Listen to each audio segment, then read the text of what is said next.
नमस्कार मित्र आणि मैत्रिणींनो. तर मैत्रिणींनो, नेहमीच मी मिस्टरांचा टिफिन दाखवत असते. तर नेहमीच का मिस्टरांचा टिफिन दाखवायचा, आज म्हटलं चला मुलाचा टिफिन दाखवूया. आणि मुलाला ही बटाट्यांच्या काचऱ्यांची भाजी खूप आवडते.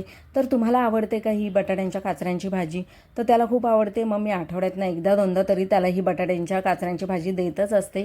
तर यासाठी मी काय केलं, 2 बटाटे आहेत मोठे, ते मी घेतले आणि असे चिरून घेतले साल काढून.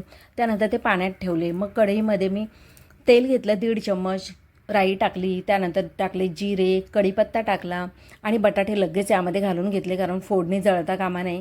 मग त्यानंतर हळद टाकली, त्यानंतर मिरची पावडर टाकली, हिंग टाकलं आणि छान फोडणीमध्ये हे बटाटे मिक्स करून घेतले.